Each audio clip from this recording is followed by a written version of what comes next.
وہ محنت کرتا ہے تاکہ ڈاکٹر بن سکے. لوگ پڑھتے ہیں تاکہ وہ علم حاصل کر سکے. میں ویڈیوز بناتا ہوں تاکہ آپ انگریزی سیکھ سکیں. ان جملوں میں ہم کہہ رہے ہیں تاکہ. اس کے لیے آپ کو یوز کرنا ہوگا انگلش میں سو دیٹ. آئیے کمپلیٹ اسٹرکچر دیکھتے ہیں. Sentence plus so that plus subject plus can plus V1 یعنی first form of verb plus other word. اچھی طرح سمجھنے کے لیے کچھ مثالیں دیکھتے ہیں. وہ محنت کرتا ہے تاکہ ڈاکٹر بن سکے. He works hard so that he can become a doctor. He works hard so that he can become a doctor. لوگ پڑھتے ہیں تاکہ وہ علم حاصل کر سکے.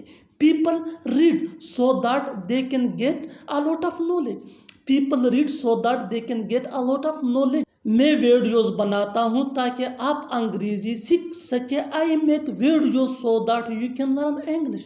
I make videos so that you can learn English. بالکل فارمولے کو ہم سٹیپ بائی سٹیپ فالو کر رہے ہیں. آپ بھی اس فارمولے کے بیس پہ سیکھ سکتے ہیں, بنا سکتے ہیں اسی جملے انگریزی زبان میں آسانی سے. That can be really helpful for you. اچھی طرح سمجھنے کے لیے ایک اور مثال دیکھتے ہیں. One more example for better understanding. محنت کروں گا تاکہ پاس ہو سکوں.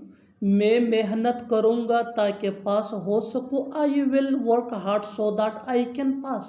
I will work hard so that I can pass. اور آخر میں یہ سینٹنس آپ کے لیے کامن سیشن میں اس کا جواب ضرور دینا. سخت محنت کرو تاکہ تم جیت سکو. سخت محنت کرو تاکہ تم جیت سکو. Subscribe to English Peers for more advanced English sentence structure. Thanks man.